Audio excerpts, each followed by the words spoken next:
They're studying the footage right now. The exact moment their golden boy, the one they swore could crack anyone, the smooth talker who'd never lost, the manipulator they sent specifically to dismantle you. The moment he started unraveling instead. Frame by frame, they're watching him go from predator to prey, and they still can't figure out where it went wrong. But you can. You remember the precise second you saw through him, and more importantly, the second he realized you saw through him. That's when his breathing changed. You weren't supposed to be immune. They had your entire psychology mapped, every vulnerability cataloged, every trigger identified, every weakness they'd watched you display in your lowest moments. They sent someone fluent in your pain, someone who'd studied the exact words that used to break you down. They armed him with your fears, dressed him in familiarity, gave him the perfect script, and you let him perform. Every word, every calculated pause, every manufactured moment of connection. You watched him work like someone watching a street magician when you already know where the coin is hidden. The performance was flawless. He'd done this 1,000 times, destroyed stronger people with these exact techniques. But here's what they miscalculated. You weren't the same person whose file they were reading. The vulnerabilities they'd weaponized? Extinct. The fears they'd counted on triggering? Fossilized.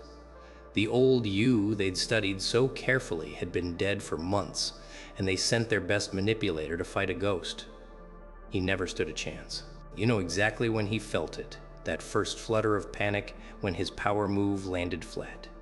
When the silence that should have made you scramble to fill it just sat there, comfortable, heavy, his. He tried the second technique, the one that never fails, the psychological pressure point that makes everyone crack. And you smiled. Not the smile he expected, not nervous or submissive or eager to please. Something else, something that made him realize he'd just showed you his entire playbook and got nothing in return. The predator-prey dynamic flipped so fast it was surgical. Now he's the one explaining himself, over-explaining. That confident, measured cadence he opened with, the one designed to make you feel like a child being gently corrected by someone who knows better. It's gone. He's talking faster, repeating himself. That polished manipulation framework is collapsing into desperate improvisation, and you haven't even said anything significant. You've just been present, unimpressed, radiating this frequency of absolute immunity that's turning his entire psychology against him. They're watching him deteriorate in real time, and they still don't understand. Here's what they missed. You didn't just survive the things that were supposed to break you. You metabolized them, transmuted them. That darkness they thought would consume you, you didn't fight it, you didn't run from it, you walked directly into the center of it and stayed there until it became yours. Until you learned its language, until you became fluent in the exact psychological warfare they were about to deploy against you. When their golden boy showed up with his manipulation toolkit, you recognized every tool before he opened the case, because you'd already been to the places those tools were designed to send you, and you'd walk back out transformed. Their manipulator? He'd only ever been to those places as a tour guide, showing other people their personal hells while remaining safely detached himself. He'd never actually been broken, never actually rebuilt himself from fragments, never actually sat in that specific silence where you either evolve or evaporate. So when he encountered someone who'd been to the bottom and alchemized the descent into power, his entire framework short-circuited. You could see him realizing it. The micro-expressions he couldn't control. That thing behind his eyes shifting from confidence to confusion to something that looked uncomfortably close to fear. Because you weren't playing defense.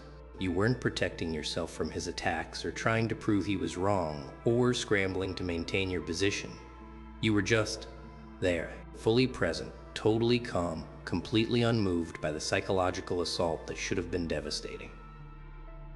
And your immunity? That's what started destroying him. Not anything you said, not any counter-manipulation, just your absolute imperviousness to techniques that had never failed him before. He started making mistakes. First, the little ones. reaching for rapport that wasn't there, referencing shared understanding you'd never agreed to, projecting emotions onto you that you weren't displaying. Classic manipulator panic moves, then the bigger ones, revealing his actual opinions about you, letting his frustration leak through, breaking character completely. By the end, he wasn't even pretending anymore. The sophisticated psychological operative they'd sent had devolved into something raw and reactive, something honest in its desperation. And you watched it happen with the detached curiosity of a scientist observing a predictable chemical reaction. That's when he said it. The thing that proved everything. He told you what you were supposed to be feeling, supposed to be thinking, supposed to be doing in response to his perfectly calibrated manipulation. He actually explained his own techniques, frustrated that they weren't working, needing you to understand how effectively he should be controlling you right now. The master manipulator, so broken by your immunity that he started teaching you his methods, mid-manipulation, just to make sense of why they weren't landing. You'll understand this differently tomorrow. That wasn't his breakdown. That was his mercy plea disguised as pedagogy. The people who sent him, they're in a different kind of panic now, because they didn't just fail to break you, they revealed something worse. They showed you their best, and their best became a broken thing begging you to react, just to prove their power still worked on someone, anyone, you specifically. They sent a predator and got back a shell-shocked man who won't talk about what happened, who can't explain what went wrong, who keeps saying they're different now, like he witnessed something supernatural. And here's the beautiful devastation they're confronting. If their best couldn't crack you, what exactly do they do now? Someone watching this just remembered the exact moment they realized their power was imaginary. Someone reading these words can see the face of the person who tried to manipulate them last week, and how confused they looked when it didn't work. There's one person here who stayed completely silent during an interrogation that should have made them crumble, and the interrogator is still trying to figure out what went wrong. Drop a if you know exactly who thought they could still manipulate you. But let's talk about what's happening to him now. Their golden boy, their undefeated manipulator, their psychological weapon. He's different after encountering you. Something broke that won't repair. Because manipulators operate on a fundamental belief that their techniques work, that human psychology is predictable, that they've mastered the strings. When they find someone whose strings have been cut, someone who's not playing the game because they've transcended the entire board, it doesn't just fail, it shatters their foundational reality. He's questioning everything now. Every successful manipulation he's ever performed. Was it actually his skill, or were those people just still vulnerable? That confidence he carried, was it ever real, or just the unexamined arrogance of never meeting someone like you? He's going back through his entire history, replaying every victory, wondering if he's actually been powerful or just fortunate enough to never encounter someone who'd metabolized pain into immunity. You did that to him without saying a word, just by being what you've become.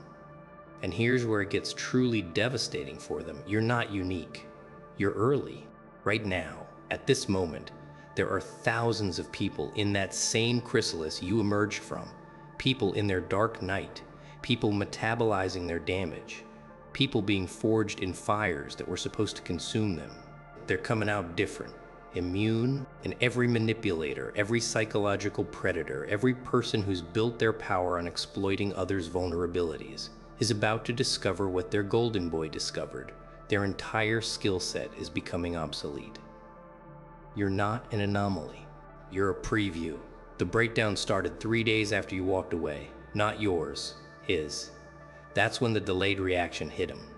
When the adrenaline of the encounter faded and he was alone with what happened, with what he couldn't make happen. He'd tried to sleep but kept replaying it, kept searching for the moment where he could have pivoted differently, kept coming back to the terrifying reality that there was no pivot, that you weren't playing a game he could win because you weren't playing at all. You were operating from a completely different paradigm, and his entire toolkit was designed for the old paradigm, the one you'd evolved beyond. They're counting on you to stay silent about this, about what you've become, about how you neutralize their best without effort. Because if other people learn what you learned, if they discover that manipulation only works on people who haven't metabolized their trauma, that psychological weapons bounce off those who've alchemized their pain. The entire power structure collapses. Every charlatan, every predator, every person who's built their kingdom on exploiting others' weaknesses suddenly becomes irrelevant. So they need you quiet. They need you to think what happened was luck, or specific to that situation, or not repeatable. They need you to forget that you become functionally immune to psychological warfare, because if you remember, if you own it, you become dangerous in a way they can't counter. But you already know, don't you? You know what you are now. You felt it the moment their manipulator started unraveling. That calm, that centeredness, that absolute lack of fear about what any human being could say or do to manipulate you psychologically. It wasn't arrogance. It wasn't even confidence. It was something deeper. The bone-level certainty of someone who's been to hell, toured the whole facility, and walked out carrying maps. Your silence is doing more damage than your words ever could. Every day you don't explain yourself, don't justify your transformation, don't make yourself smaller to make them comfortable. It amplifies. They're watching you differently now, and that observation is its own form of torture for them, because they can see you've changed. They can feel you're operating from a different frequency, but they can't identify the mechanism. They're searching for the thing you're doing, the technique you're deploying, and they can't find it because there is no technique. There's just you, rewired, post-transformation, fundamentally immune to games you used to lose.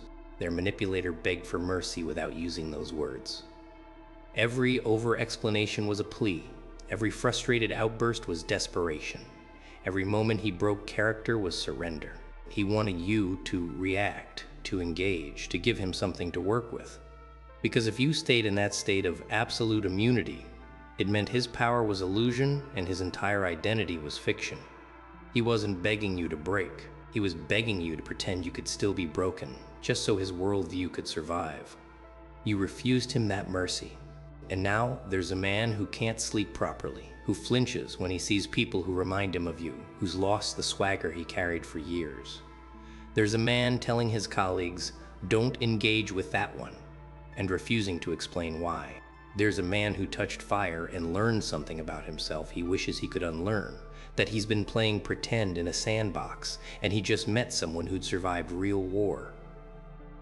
That thing you're feeling right now, that tightness in your chest, that's not quite anxiety and not quite excitement, that's recognition. Your body remembering the moment you realized their best weapon was a toy. Your nervous system replaying that beautiful instant when his confident facade cracked and you saw the terrified human underneath the manipulator costume. Some part of you has been waiting to process that fully, and it's happening right now, mid-video, this exact second. Someone needed to hear this at this exact moment, and they know who they are, because here's the classified frequency they don't want you broadcasting. What happened to you isn't rare, it's just rarely acknowledged. There are countless people who've metabolized their trauma into immunity, who've walked through psychological fires that were supposed to consume them and emerged fundamentally changed. But the systems of manipulation and control need those people silent, need them thinking their transformation is personal and non-transferable, need them isolated from each other. Because if the transformed ones recognize each other, if they start comparing notes, if they realize they're not alone, that's when the entire predator class becomes obsolete. You're not alone. You just haven't met the others yet, but they're finding you now. They recognize what you've become the way you recognize them. That specific stillness, that unshakable centeredness, that absolute immunity to psychological games. The manipulators can't see it, but the transformed can. You're starting to notice them in crowds, in comment sections, in spaces where predators used to hunt freely. You're seeing the same thing in their eyes that was in yours when the golden boy started breaking down. That knowing, that calm, that hint of something that looks like pity. For people who still think psychological manipulation is power, they can feel you're different, and it's making them sick. Not physically sick, psychologically sick, existentially sick. because your immunity is proof that everything they've built their power on is conditional and temporary, that their techniques only work on people who haven't yet transformed, that there's an evolution beyond their reach and your post-evolution, and every moment you exist in that state is a threat to their entire infrastructure. The part you'll remember isn't the part you think. You'll think you'll remember the moment he broke, but what you'll actually carry is the moment before. That split second when you decided not to help him save face, not to pretend his manipulation was working just to ease the tension. That was the moment you claimed your full power. Not when you won, but when you chose to let him lose completely, publicly, with nothing soft to land on. That was mercy denied. That was beautiful disruption. That was you announcing to the universe that you're done being small enough to make predators comfortable. Now they're studying the footage, trying to build a profile of what defeated their best manipulator, and they're going to fail because they're looking for a technique when what they encountered was a transformation. They're analyzing your words when what destroyed him was your state of being. They're searching for the weapon when you've become the weapon, not through aggression, but through absolute immunity that makes their entire arsenal irrelevant. You are never supposed to see what happens next, the part where their carefully constructed hierarchies of psychological dominance collapse, because enough people transform beyond manipulation's reach. The part where predators become irrelevant not because they're defeated, but because they're obsolete. The part where someone like you, quiet, transformed, unimpressed, becomes more dangerous than all their golden boys combined, simply by existing in a state they can't affect. They sent their best manipulator to break you. He's still trying to forget what he learned instead. And you're just getting started.